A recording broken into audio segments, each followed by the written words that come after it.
wound up in the slammer. 'Cause the law don't want no gear jammer. Here's my next debacle. I brought Brutus back to the mill today. I took it out, ran it one day. Reached over to cut a tree. Cylinder rod broke right off, the piston broke off the end of the rod. So the inside of this barrel is bad news. I hope the can ain't ruined. But they had these little bitty 4 bolts that holds the piston on there. I was like, are you freaking kidding me? Here's the diameter of the rod. It is, wait a minute. So here we go, here's what I'm up against. The diameter of this rod is, drum roll please, I can't even fathom it. It can't even go all the way around it, but it's somewhere close to this. Well, there you go. I'd say it's right there. Anyways, 4-inch diameter rod. It takes a 4-inch rod. The barrel, I done measured it. It's 8 inches. She got an 8-inch barrel, a 4-inch rod. Now that should tell you what kind of business we're talking. It ain't playtime. You know what I mean? Got on the inside and there's 4. I'll take it apart and show y'all. It will blow your mind. And I got to thinking, oh, I don't want to sling. Big Meat always told me, you don't start slinging shit, Tater, you get hit in the face with the bucket full. So I ain't gonna sling no shit, but I'm gonna show y'all something. This is worth showing now. Well, I've heated and beated. Pin ain't moving. I'm sure there ain't been an ounce of freaking anti-seize put on it in the factory. I would be willing to bet that. So, time for a washout. Oh, here's where I made. I'm halfway cut on this one. The other side is cut completely through. I got it done with that. Get a phone call. The dispatcher's no way around it. We have screwed ourselves. I should have had Stevie take up a daggone lowboy or something. I gotta go. I'm out of time. I gotta go move in now.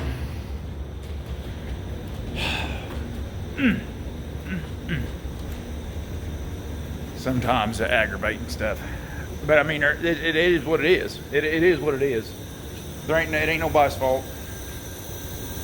We shouldn't have dispatched it that way this morning. I should have realized this was going to turn into a debacle. Dear equipment companies, when you put your equipment together, use anti-seize. Don't be a dick. Damn possum on the back porch now. They've got it tamed down so much. Watch it carry in grocery price. Yeah. Sat there on the banister the entire time. So after I got my last load carried in, Yeah. Brooke sat there and goes, that possum's still sitting there. I said, I know. And I reached out, patted it down its back. And Brooke just looked at me like I lost my damn mind.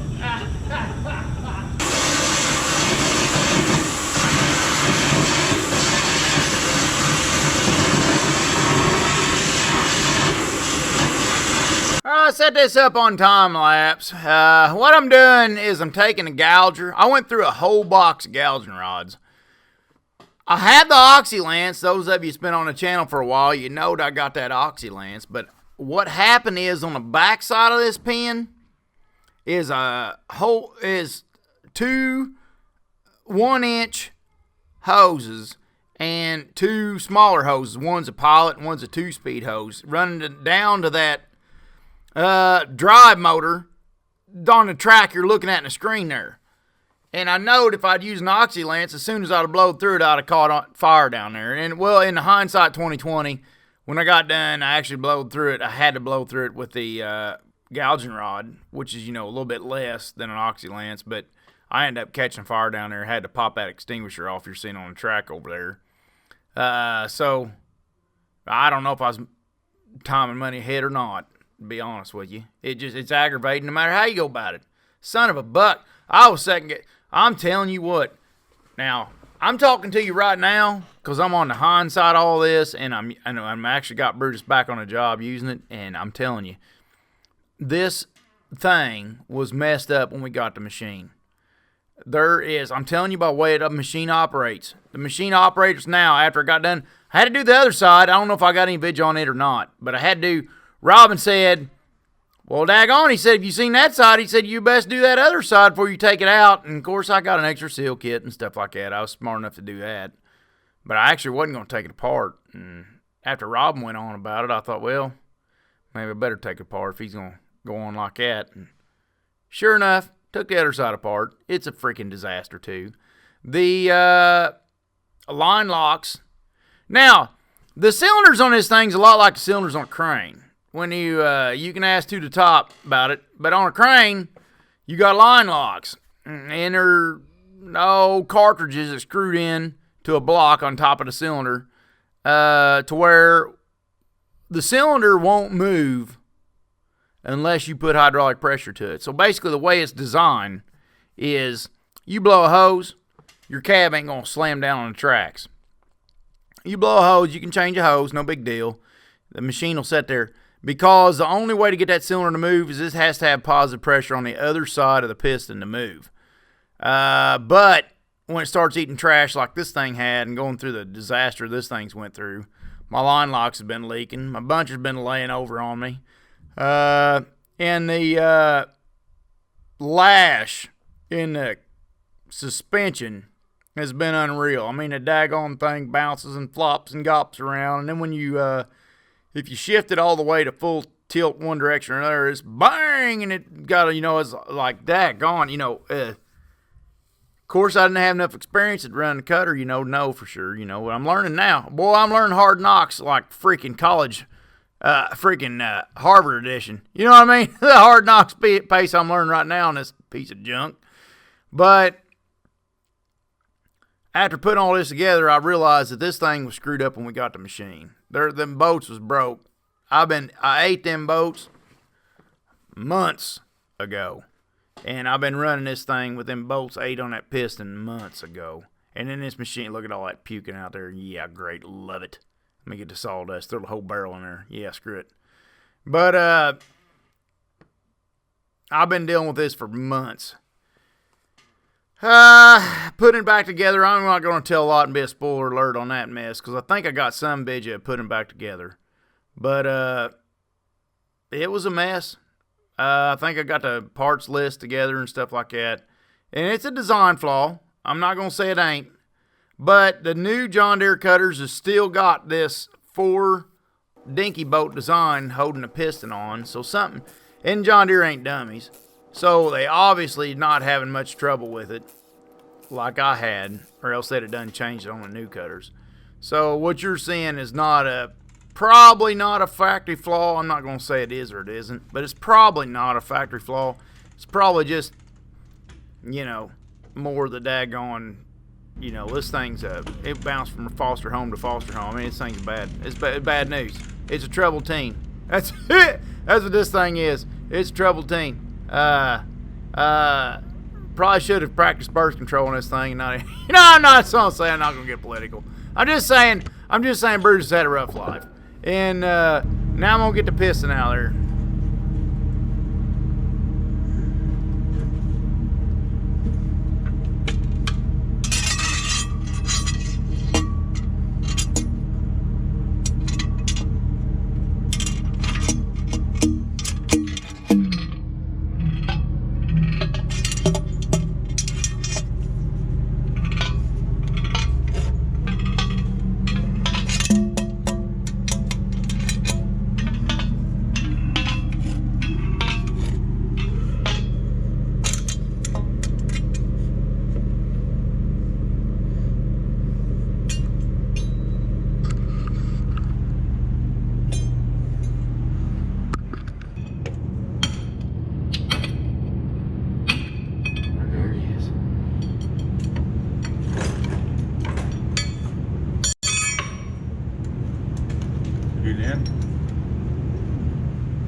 Looky there. There it is. Okay. Just you gotta hold your mouth right. Know it?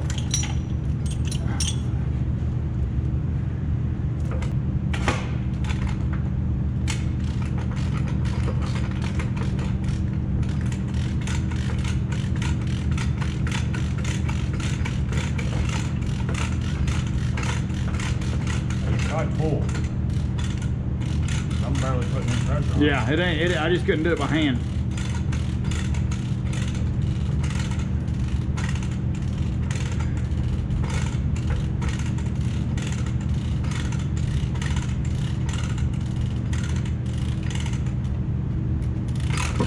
There we go. Son of a bitch. Oh, nice. Oh, I crammed him up in the back of that can.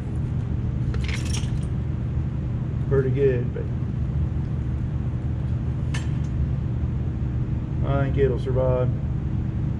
Seen worse. There's all that shit back there. Some bolts broke off and crunched them. Oh. It don't look gouged or anything, hardly. No, I think it'll be all right. That's a good thing. That's a plus. It's already a $5,000 mistake. Really? Yeah. Oh my God. Yeah, well, I've been wrestling to get this out. They ran to the limb in the woods. The saw's blade and it's cracking. But I had to cut that out. I bumped it a couple times, but I'll clean that out. It'll be all right. This here's junk. It's got this damage on it. Come here, you son of a bucking heavy. Got all that damage. Here's the piston. It's junk. Got all that damage.